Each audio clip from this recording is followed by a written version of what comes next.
collection of mythical bullet-stopping items. Target number 1, a book, hardcover naturally. And the weapon of choice, a .22 caliber rifle. Dead center. Well, pull it out. Let's see if it went through. It did not. It did not. So somewhere, oh, look at what it did. Punch the paper. Yeah. Where's your round? There it is. There's your round. It's probably actually about 400 pages it made it through. So shall we try a .357 Magnum, see if it makes it all the way through? Did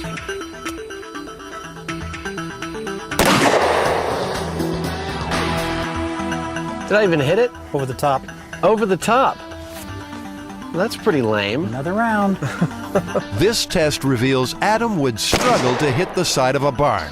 From the inside, Oh, I think it's your turn, sir. I can't seem to hit that damn thing. Okay.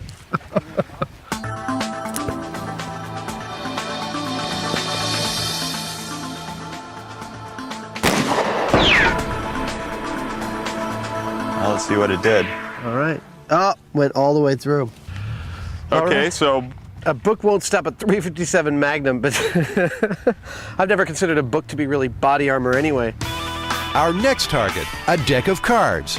The Joker gets another chance with the .22. We're going hot, eyes and ears.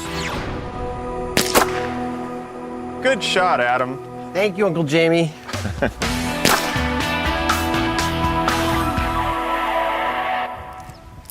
And it went through it, It did. It went all the way through it. but not through the ballistics gel. You can see it. Yeah, no, it made it about 6 inches into the ballistics gel. Still, if you had one of these in your pocket, it wouldn't do you any good at all. I think it's time to try the Zippo. Okay. Are you ready, Ace? Yeah. All right, let's do it.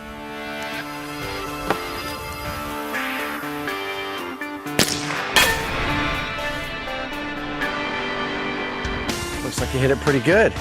Books, cards, lighters. None will stop a bullet. Now, Adam and Jamie want to put another myth in the line of fire. And this one's a little closer to home.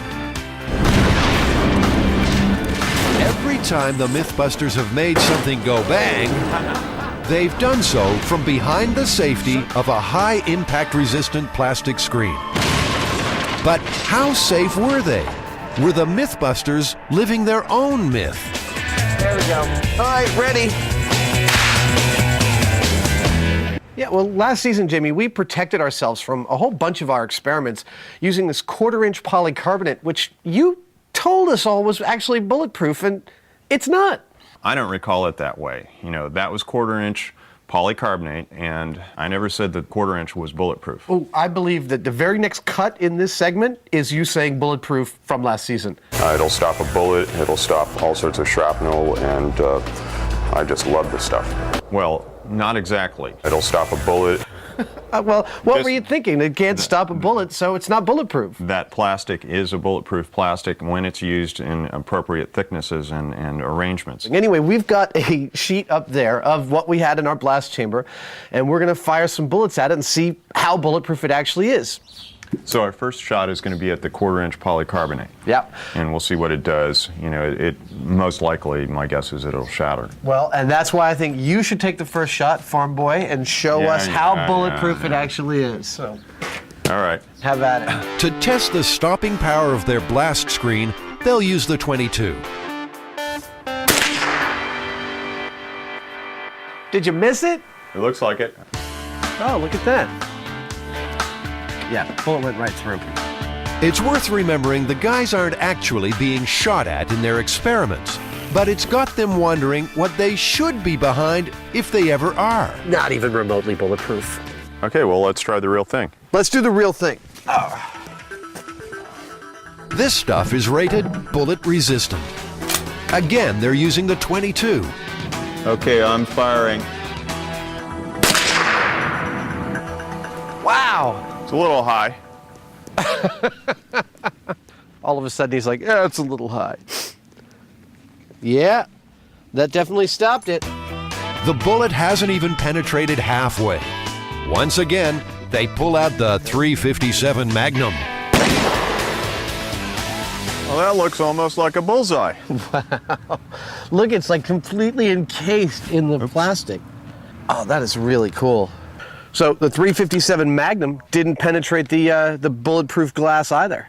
Clearly, this calls for something special. This is the 44 Magnum, right? This is the 44 Magnum, first cousin to the Dirty Harry gun. So this is the most powerful handgun in the world, is that At the time that movie was made, yes. The fabled 44 Magnum, Dirty Harry's weapon of choice. Take a breath, relax. But again, that tough little box has stopped the bullet. It did about the same as the 357. It's a bigger hole, but it didn't go any deeper, I don't think. Right, but it means it's spread out more energy right there in the Yeah. middle. God, that's fantastic. It's becoming a source of considerable frustration. So we gotta stop pussyfooting around here. What do you got that'll make it through that thing? What they've got is the Springfield 30-06, the oldest caliber rifle on the grounds, and the Mythbusters' last chance to see if bulletproof really means bulletproof. That went right through it. Wow, look at that. Went right through that side and right through that side.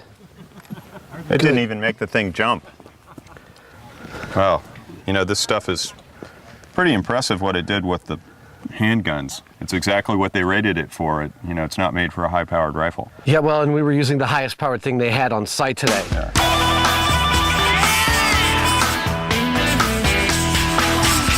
Well, we lined them up, we knocked them down, and we fired some big guns. What turned out to be bulletproof or not? Were playing cards bulletproof? Nope. Were books or Bibles? No. A Zippo lighter? No. And last year's blast chamber? No. So polycarbonate itself is not inherently bulletproof. It has to be laminated in a whole bunch of sheets, specially, and be really thick, right? Well, polycarbonate itself is not used as a bulletproof plastic. It's got to be laminated and specially put together as a bulletproof product. And it's actually just bullet resistant. So it depends on the circumstances whether it's going to resist the right bullet at the right time. Right. And all these other household objects and things that are supposed to stop bullets and famous stories about them stopping bullets, wrong, wrongity, wrong. Rollity wrong? Wrongity, wrong. You said rollity wrong. I did not.